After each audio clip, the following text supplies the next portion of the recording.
காசி விஸ்வநாதர் தரிசிக்க வெகு தூரத்தில் இருந்து பண்டிதர் ஒருத்தர் பாத யாத்திரையாக வந்தார். கங்கை கரையில் குளிப்பதற்கு சிறிது தூரம் இருக்கும் முன் அவர் அணிந்திருந்த செருப்பு அருந்து விட்டது. அந்த இடத்துல வசித்து வந்த செருப்பு தைக்கும் தொழிலாளி கிட்ட அதை சரி செய்ய சொன்னார். அவரும், நான் வெகு தூரத்தில் இருந்து வரேன், நீயோ புனிதமான இடத்துல அருகிலேயே இருந்தும் தினமும் கங்கை கரையில் நீராடி விஸ்வநாதரை வழிபாடு செய்யலாமே அப்படின்னு கேட்டார். அதற்கு அந்த தொழிலாளி, ஐயா, நான் ஒரு ஏழை, அன்றாடம் வேலை செய்வதற்கு என் நேரம் சரியாக இருக்குங்க அப்படின்னு சொன்னார்.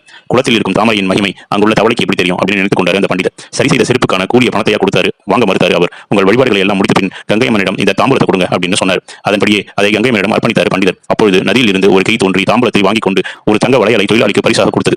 அது அவருக்கு தெரியவா போகிறது அப்படின்னு நினைத்தவாறு தனது வீட்டிற்கு எடுத்துச் சென்றார் அந்த பண்டிதர். பேராசை கொண்ட அவரது மனைவி அந்த வளையலை வைத்து என்ன செய்வது, இதை வித்தா பணமாவது கிடைக்கும் அப்படின்னு சொல்லி நகை கடைக்கு அனுப்பினாங்க. நகை கடைக்காரர்கிட்ட கொண்டு போனார். ஜோடியாக இருந்தாதான் வளையலை வாங்கிக் கொள்வேன், இல்லாவிட்டால் திருட்டு வளையல் அப்படின்னு காவலாளிகிட்ட புகார் செய்வேன் அப்படின்னு அவர் சொன்னார். பயந்த அந்த பண்டிதர் விவரத்தை சொல்ல வேறு வழியின்றி செருப்பு தைக்கும் தொழிலாளிகிட்ட வந்தார் பண்டிதர். அனைத்தையும் அறிந்த அவர் கங்காதேவியிடம் உண்மையை கூறி மன்றாடி வேண்டினார். கங்காதேவி இன்னொரு வளையலையும் அவருக்கு பரிசாக கொடுத்தாங்க. அந்த வளையலை பண்டிதரிடமே கொடுத்தாரு அந்த தொழிலாளி. அந்த வளையலை தொழிலாளியிடம் கொடுத்துவிட்டு கண்ணீரோடு நின்று கொண்டிருந்தார். படித்த கர்ப்பம் எல்லாம் கரைந்து திருந்திய பண்டிதராக அங்கிருந்து புறப்பட்டார் அந்த பண்டிதர்.